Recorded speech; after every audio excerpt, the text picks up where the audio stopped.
This video is brought to you by Yellow Jacket. The new Y-Jack wireless probes hook up to your P51-870 manifold to make the perfect, all-encompassing HVAC analyzer. Find out more in coming weeks on Shop Talk.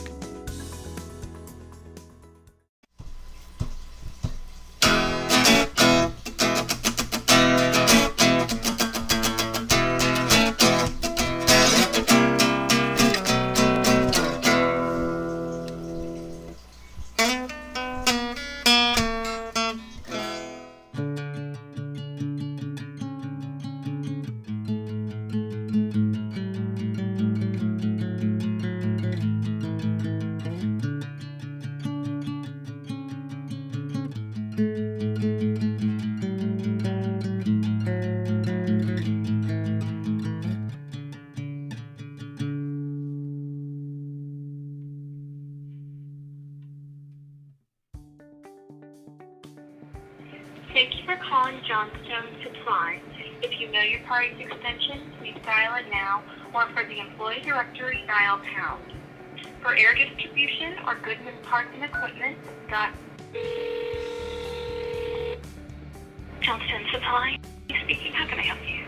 Hey, my name is Zach Ciota. I used to have an account there a couple years back, and I'm looking to reopen a cash account. I didn't know which extension to hit, but accounting felt right. Yes, I can help you with that. Do you want me to send you an application? That would be just fine. Absolutely. Okay, I'll send you an application. Thank you, miss. I appreciate it. Do I need to send like a copy of my license and refrigeration certification? Yeah, I can always put that on file, which would be convenient. So if you just send everything back to me, I'll get you set up in a couple minutes. Okay. Will the account be active that quickly? Yeah. Cash accounts I get active, doesn't take any time at all. Awesome. And if I want to get like Goodman pricing after that, who do I talk to for that? It would be, I guess, one of the salesmen. Okay. Would know more about that. Okay. Well, I'll give them a call after we get set up. All right, I'll send this over. Thank you. Appreciate it. You're welcome. Bye. Thanks. Bye-bye. Cash account's easy. You're not extending any credit. I hate credit. You have to have a little bit. But in this case, I'm just going to do cash so I can go to Johnstone because Johnstone has a lot of stuff. They really carry most everything you need. And I know I asked about Goodman and I apologize. Alright guys, so right now I am taking my COD application for United Refrigeration. That's the first place I visited the other day. I got some quotes on the equipment they sell, which is ICP and a Rheem-like piece of equipment called Thermal Zone. So I got my quotes on that. I had to send them my information because I work with them no matter what. Even if I don't have equipment bought through their branch, I'm still going to buy parts from them because they're very tech friendly as far as having parts that I need and stuff I need for running service calls. So I'm getting all that stuff put in the printer so I can scan it, and I'm going to email it to the branch manager, and hopefully he gets that Monday and sets up my account. Like I said, it's just a cash account, so I'm just going to pay cash for stuff there. I haven't decided whether or not I'll get credit accounts. Usually you have to, but we'll see how that goes.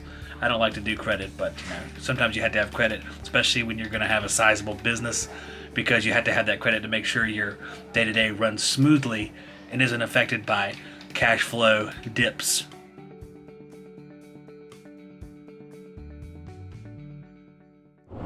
Hello and good morning, guys. We're heading out to check out a system that the house that it's in has window units in the window. So I have a bad feeling that the system's not going to be fully operational. But before I do that, I have to go by the local hardware store to pick up a ladder because evidently my 6-foot ladder was inside the house when it burned down. Now I have a 4-foot ladder and I have a small extension ladder, but I need that happy medium, guys. So I'm going to pick it up at everybody's favorite place to go. I'm about to grab me a biscuit. Once I leave the place where I got to buy this ladder, the place that has everything, Walmart. Oh man. Hey, that truck's in the turn lane, bro. That's my turn lane. All right, let's go get us a ladder at the place that has everything. Yeah, I think this is a winner. Guys, I just left the Walmart. I got my new ladder back there, and I have a whole bunch of business decisions to make as I'm waiting for traffic here. Here comes a car, the truck. But the decision is I gotta go down there and figure out, am I gonna have Bojangles or McDonald's? KFC's not open, I don't think. Taco Bell does have some breakfast opportunities now, but I think I'm gonna choose Bojangles because I like it the best, and it's bow time. Looks like we got about 35 minutes. Gonna get on I-40 here in a second, which will give me time to eat my bow rounds, drink my Pepsi, have my steak biscuit. We're getting on to a house where it's a foreclosure. A realtor I work with before I closed Town and Country Air. I'm working with her again. She has me check out these houses to see if the unit's functional. Like I said, it has window units in the windows, so either someone couldn't afford to make a repair. There's some issue with it. I just got to figure out what it is. So I'm going to take you guys along for the ride, and we're going to head down to Sunset Park in Wilmington. Use the right lane to merge onto I-40 East. Don't tell me what to do. If you're not going the speed limit on the interstate, you should be blown up with Scud missiles. I'm glad the clog cleared up, but this dude right here was going like 65 miles an hour. I mean, good grief, man. Step on the gas, bro. So here's what I hate. I hate that I'm like 6 miles away from this job, and now it's deciding to rain. Even though I looked at the weather this morning and there wasn't any rain in this area. Onto US 74 West toward Wilmington downtown. I'll go downtown, that's fine. It's pretty there. In the daytime. Anyway, so the weather's choosing to be a right now. So we're going to have to see if we can't work around this rain shower. We'll check everything out on the inside, and maybe the unit's been stolen outside, and that's the issue, and we won't have to check it, so we'll see. I'm just kidding, but we are the part of town where a stolen unit wouldn't be like a surprise. Doing my initial walk around to see where the unit's at. There we are. That's a little bit better. And I can't see it unless I hold the camera up. Alright, so there she is. She's old, she's York. Let's go take a look at her. Alright, so here's my least favorite stat in the history of the world, but let's see if the fan comes on.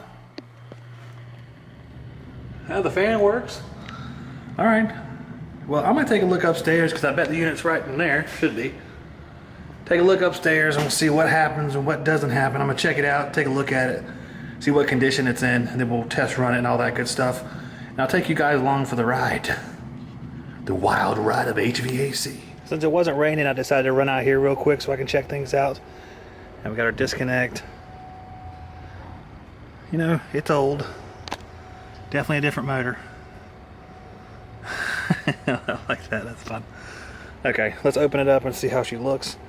And then I might leave the hub 6 on it while I go inside, and we can rain test the hub 6. Confirm there was voltage with the DL479, 240 volts. So what I'm gonna do is I'm gonna press the contactor in, see if both the compressor and the fan run. Oh, where'd the top to my rub marker go? Oh, it's really on there. All right, let's try this again.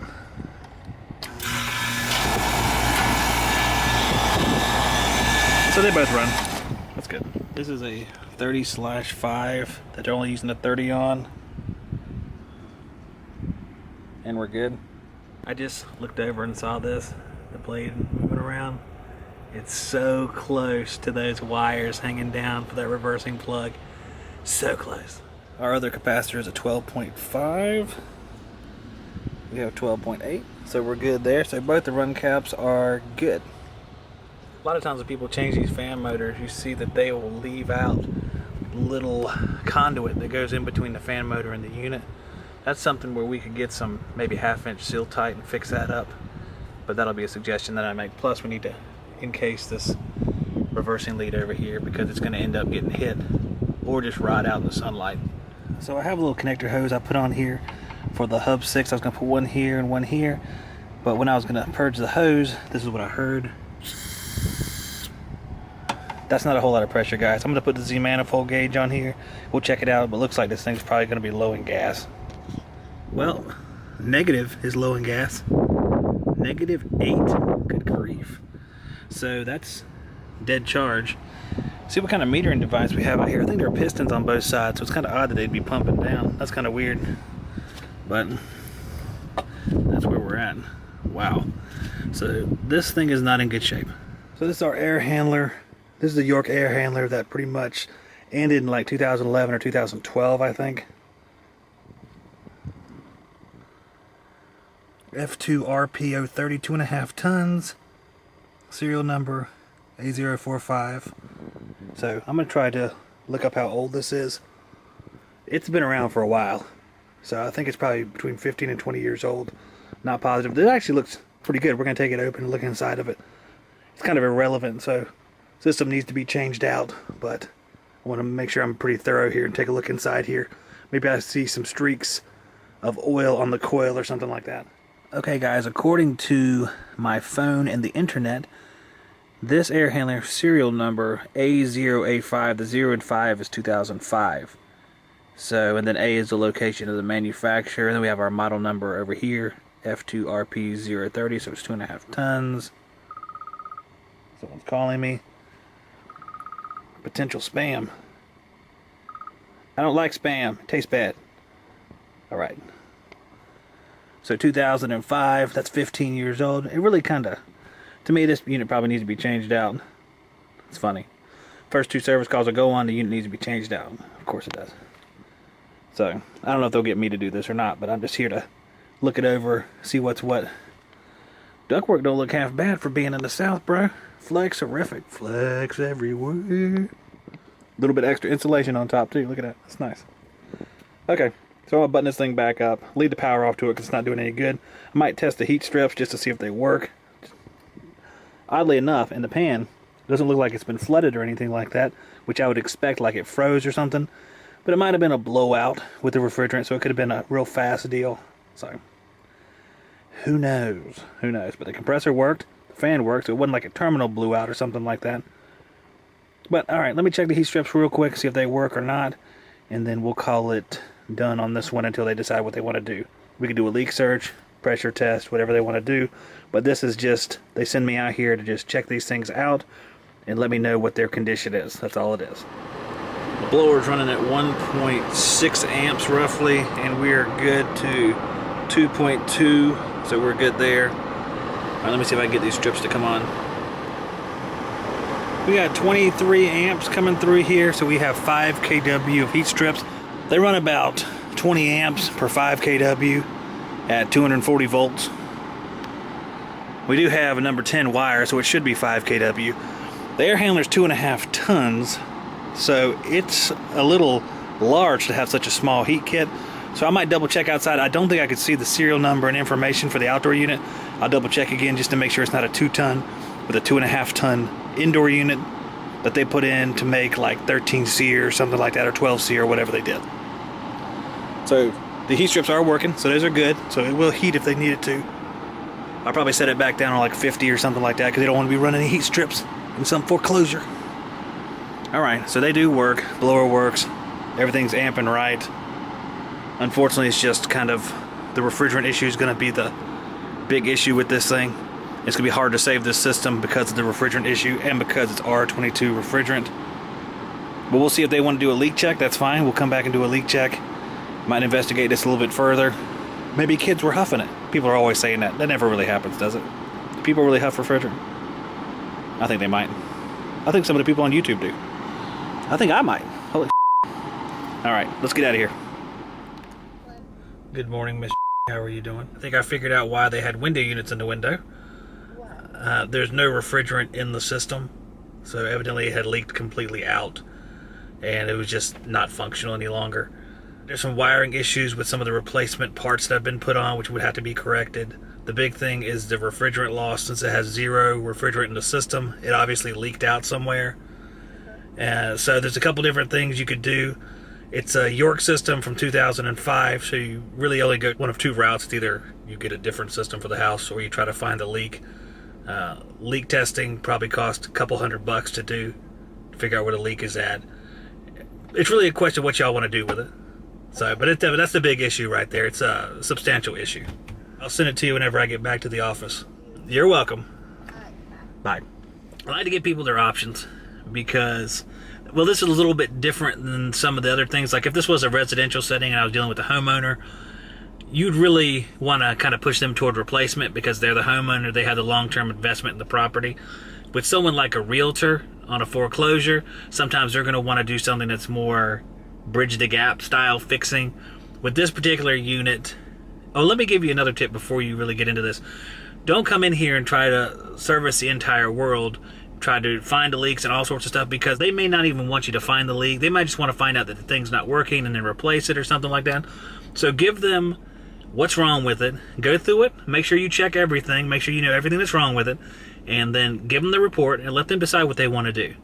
Don't decide it for them. It's a lot like some of the sales conversations that I've heard on some of the podcasts, like Gil's podcast, where you don't tell the customer what they need to do. You let them decide with their money. This is the same thing right here.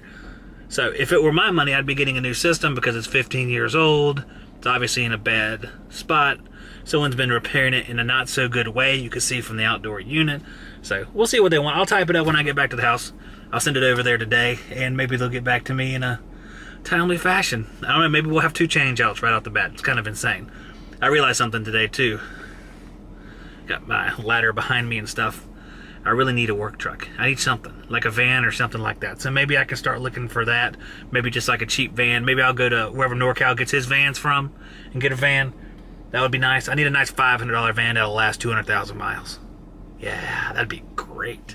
We ride it high.